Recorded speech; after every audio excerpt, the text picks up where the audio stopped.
Auto stebuklai pristato Mercedes-Benz GL. Gavom šiandien GL pristatinėt Mercedes-Benz GL 450. Didelis džipas, prabangus džipas, komfortiškas džipas. Tikrai V8, benzinas, dujos,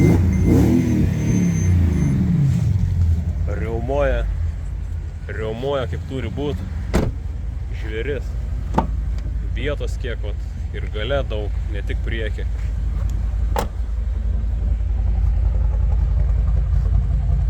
Žvėris.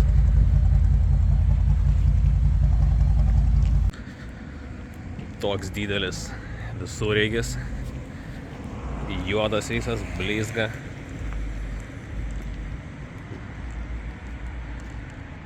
Tikrai didelis automobilis ir talpus. Kas yra gerai, kad šitas automobilis yra visiškai be korozijos. Neturi rūdžių ant arkų, niekur nei ant durų, o jie šiaip linkia į koroziją, tai slenkstukus turi štai tokius. Toks gal labiau kaip dizaino elementas, bet prideda išvaizdos. Tikrai džipas yra didelis. Einam į saloną. Salonas atrodo štai taip. Šviesus, gražus salonas. Sėdynės nesuplyšusios, nieko tvarkingos. Porangis tvarkingas. Taip yra stoglangis panoraminis. Jeigu per daug šviesų, galima užsidaryti. Štai taip. Elektriniai langai. Harman Kardon audio aparatūra. Kilimėliai štai tokie. Labai patogus, geri. Multimedija, audio aparatūra, video, čia navigacija, žemėlapiai, šildomas sėdynės. Labai gerai, artėja žiema, tai tikrai reikalingas dalykas.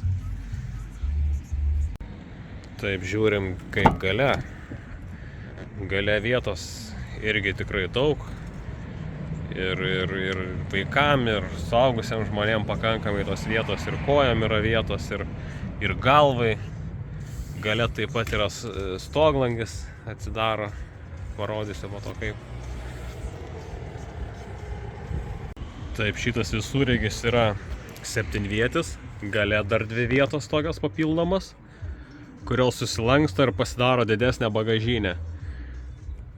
Ir netgi gale sėdėt tikrai vietos užtenka vaikam ir net suaugusiam žmonėm.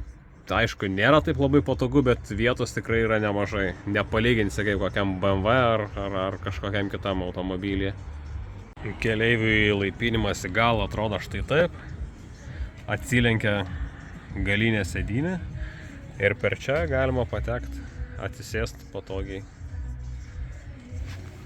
Ir po to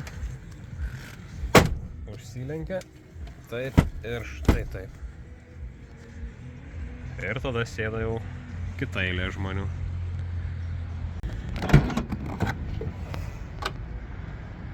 Bagažinė atrodo štai taip.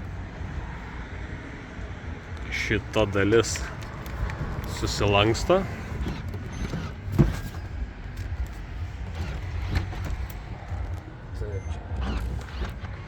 Truputį kažkas nelabai tinkamai veikia. Todėl sulankstysiu rankiniu būdu. Ir atrodo štai tokia tada bagažinė. Ir dar plus atsilenkia pirma eilė sėdynių ir tada bagažinė atrodo dar talpesnė. Su rankenėlėm taip atsilenkia sėdynės ir va tada tokia talpi bagažinė pasidaro. Štai, čia jau galima jau net nežinau, net ir šaldytuvą didelį vežtis ar lovą. Drąsiai taip. Dar sėdynės galima ir vat štai tokiu būdu atlenkti. Taip, tada šitą sėdynę. Taip. Užsifiksavo, išsitiesino dugnas, dabar lygus dugnas. Ilgas ir lygus dugnas. Krovininis automobilis. Sakiau, parodysiu, kaip atsidaro šitas, tai va, taip atsidaro ir iškart viskas atrodo šviesiau, daugiau šviesos salone. Labai didelis pliusas tamsinti galiniai langai, visiškai nieko nesimato, kas yra viduj, galima drąsiai palikinėti daiktus, ar šiaip kažką vertingesnius daiktus galima palikti ir užrakinti ir tikrai niekas jų nepamatys. Ką dar norėčiau paminėti, kad žiema ne už kalnų, o čia ant šito automobilio jau yra padangos žemynės. Jau rūpintis nereiks. Tada dar kalbant apie techninę būklę, tai yra nauji stabdžių diskai ir kaladėlės, graižyti tiek priekyje, tiek gale.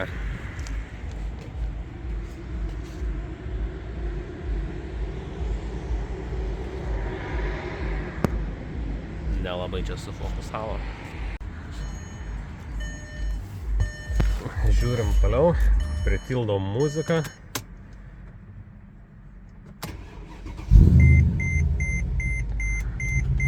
Vedasi tvarkingai, važiuoja tiek benzinų, tiek dujom. Čia keletą klaidelių dega, tai stabdžių kaladėlės, bet kaladėlės tai naujos, tai tiesiog davikliai, stabdžių lemputė ir dar kažkas ten mačiau. Gabarito lemputė. Tai va, 3 klaidelės, temperatūra, čia normali.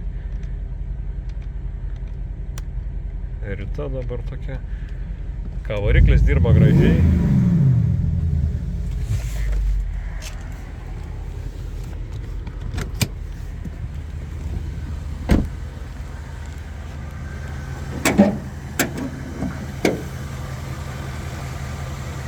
Štai taip atrodo variklis.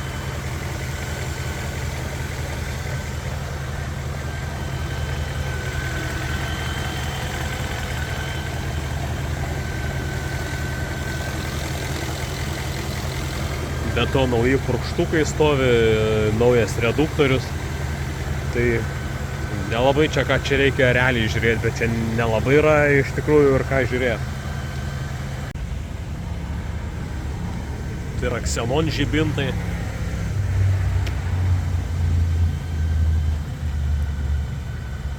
Šviečia gražiai, tvarkingai.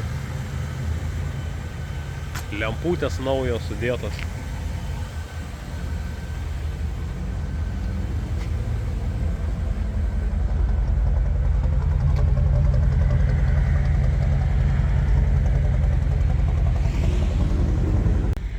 Dūmint nedūmina.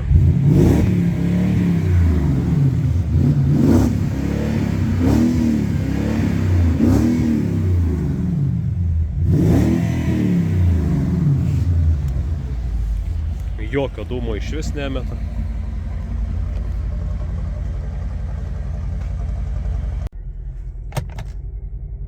Pavarų dėžė taip pat veikia tvarkingai, važiuoja jisai gerai, viskas su juo gerai. Nei ten smūgiuoja, nei ten dunksi ar kažkas tokio. Viskas pas jį taip, kaip ir turi būti.